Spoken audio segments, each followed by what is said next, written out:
All right, welcome back to the New Equity Network show. I'm your host, Michael Yorba, with Ed Baxter as our co-host. And we've got Sandy Pofahl, President, Commonwealth Companies, LLC. All right, Ed, you had a whole bunch of questions for Sandy, and one of which was, starting off with the opportunity here abroad and why. Why don't you lead off with that? Because this is going to get into some really good stuff here. One of the things that's interesting is that we recognize, based on your life, that you've had extensive global travel. You've had extensive relationship with some of the historical leaders of real estate, both not here in Dallas, but also across the United States. Based on that experience, Sandy, talk to us a little bit about why you believe that real estate's a great opportunity stateside, why the United States may be a good place to invest in real estate in general. Over the last 20 years, I've been in 35 different countries. We've taken trips to Russia, China, a variety of places.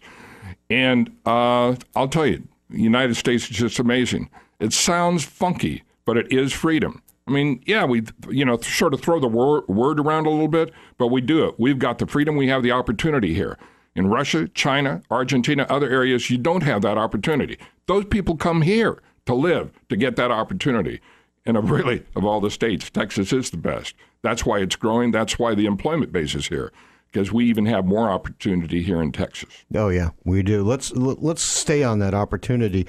You have got a circle of influence that's pretty broad. Let's talk about the opportunities you're seeing geographically as well as by sector, and why you see those opportunities there. What are you looking at?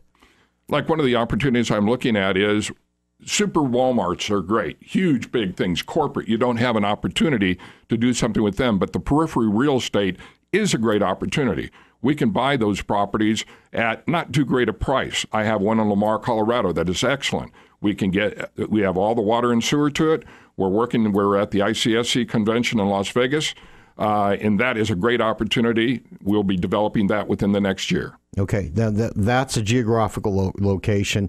Let's talk about the sector in there, because you just mentioned one, Colorado. Correct. Right? You've got more things on your plate than just that. But let's talk about the geographical locations, why you think these are places of opportunity. And then, Ed, if you can chime in any time, the types of real estate that you see best suited for those locations that you're going after and developing. Correct. For the average investor, right, bite sizes are better.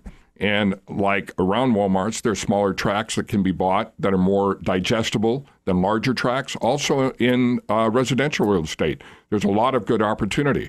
You can go in, you can negotiate on one house, acquire it, and have a flexible contract. You make good money on that as well. So for the smaller investor, both retail and especially residential are good bite-sized pieces to make money. Now, when you say smaller investor, give the audience an idea what you mean by that, because smaller investor to Warren Buffett is different than a smaller investor to somebody else. You know what I mean? Correct. When I was at Lincoln, these were $10 to $20 million projects. When I say smaller, I mean $100,000 to $200,000 at a time. That's the smaller. But then there are bite size where you can come in under crowdfunding and do $5,000 or $10,000 a piece. Exactly. Are you using crowdfunding as a funding vehicle? Correct, I am. New legislation has been out the last 1 to 2 years, and that's given a lot of opportunity to people. All right. Ed, more questions? I'm sorry. Sandy, you said something really interesting when you mentioned the idea of smaller investors being involved in certain types of transactions. Would you argue that that creates a level of democratization when it comes to investing in real estate projects that may or may not have been available to them in the past? Absolutely. In the past, there were investments with only $50,000 to $100,000 that could be done. Now you can do it in $5,000 to $10,000 increments with the new crowdfunding legislation that's in place. Based on what you've said so far with regard to, you talked about adjacent properties to maybe a super Walmart or another large retail development. Do those opportunities present themselves well to small investors if they're not involved with the development expertise that you have? Yeah, it works out very well for the investor, it is. And I've worked with smaller investors before, and it's worked out very nicely for them and for me. Do you think that as you move forward with different projects, whether it's retail adjacent, student housing, or something else that operates as a cash flow or potentially stabilized type real estate investment, as you move forward with Commonwealth, do you see Commonwealth as somewhat of a champion for the smaller real estate investor? Yes, it has worked out well before, and I certainly see it in the future as well. Based on that, we've looked at your philosophy. We've looked at major regional developments. We've talked about real estate in general. And you've mentioned a variety of different asset classes there. If you were to pick your top 3 areas of real estate investment, what would you say they'd be? Top 3, one is retail, your smaller retail. The second is residential. And then out of my experience with Lincoln Property Company, multifamily has been a very good one as well. What about the time horizons on these? As I have said before, money in, money out time in the market. What are you thinking in reality people are looking for a horizon and the kind of growth that you see in these sectors? For right now, we're at an excellent time, especially here in Texas. There's a lot of inflow to Texas right now, a lot of people coming in. Toyota is relocating here. Allstate has a big facility. We're in an optimum time right now for housing, either multifamily or single-family residential for sale. Okay. All right. And time horizon, because I've had some people that are market timers that have spoken to me on the show before. And one of them in particular comes to mind in Las Vegas. And he was saying that we are looking at a bull market of historic proportions in the real estate market itself. And he makes his living trading futures, but he's taking his money out of the futures market and putting it into the real estate market in the sectors that you mentioned. And his market timing, his analysis tells him that, this could resemble the boom that we had in the 50s in the real estate industry sector. It really could. After World War II, it does, especially here in Texas. I have to smile. That is really true here right now. The boom that occurred in Las Vegas with thousands of vacant units, and it has taken 10 years for that to absorb and digest, is different from what's happening here. There, they didn't have the people to back it up. Here, we've got the people. They're moving in. They need the housing.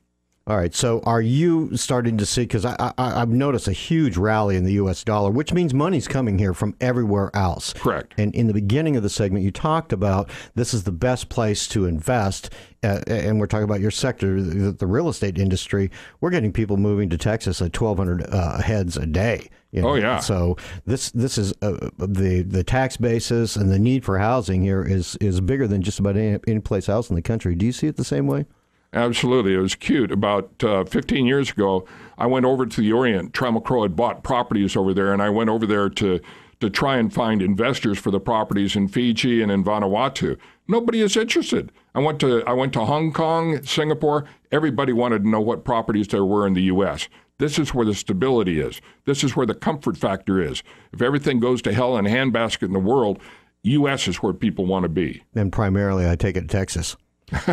Sandy, well, yeah, I guess I'm a little Texas-oriented, but that's true. I think we're all a little biased. Yes, we are. One thing that stands out, I think, as far as the United States is concerned, that kind of separates itself from some of the global economies is the right to own property and to benefit from that property, either by development or by minerals or otherwise. Do you see that as a real reason people invest in property in the United States? It is. It's the stability. It's the stability here. I mean, we had elections, as you'll remember, 15 or 20 years ago, that was neck-to-neck presidency. We didn't have a riot. We didn't have a revolution. The U.S. Supreme Court established it. It was a rule of law, and our government continued without a big social uprising, which would have occurred in other countries. We like to claim 250 or so years of nonviolent power change as kind of the litmus for stability as far as the United States is concerned. With your vision as far as real estate is concerned, and looking at some of the people that you've met in the past, give us just a short synopsis of some of the names of those people that you see were most influential in bringing you to this level. There are 3 people that were really most influential with me: Trammell Crow, Stanley Marcus, and a fellow out of Atlanta called Tom Cousins. Trammell Crow always took a minute, which wasn't long, but it was for me, when I came in to talk to him, and he'd look me in the eyes and say, "Sandy, how's it going for you?" He cared. He had partnerships. Stanley Marcus, when I was first in town, had a closing with me. He looked me in the eye, said, "Sandy, how are you doing?" Next day, I had a letter on my desk saying, "Sandy, nice to meet you. Oh, by the way, we're having a sale. Come by the men's store." And last is Tom Cousins out of Atlanta, the Trammell Crow of Atlanta. He said, "I run my business on one axiom. And when you hear it, you don't understand it. But it says generosity is the greatest form of greed." You think, what? Generosity is the greatest form of greed? That means more what you give, you get back. If you want to be greedy, give away, share with people. Yeah, that sounds good. All right, we've got about a minute left in the segment. Any parting parcels of knowledge you want to take away from this, either Sandy or Ed? No, it's been a very worthwhile time. I really enjoyed talking with both of you. Thank you. Thanks so much, Sandy. All right, and last but certainly not least, contact information again so people can reach out to you. Correct. cfsandy@gmail.com. And either on my projects or what you've got going, I'd love hearing from you. All right, perfect. All right, Sandy, thanks for being a guest on the show, and Ed, thanks for bringing such a great person into the studio. Appreciate it. All right, thanks so much for listening. We'll be right back on the other side of this break with David Dugan, CEO, Viral Networks. This guy is really ahead of the curve when it comes to getting the message out on a lot of fronts, but we're going to start with the digital assets. We'll be right back on the other side of this break.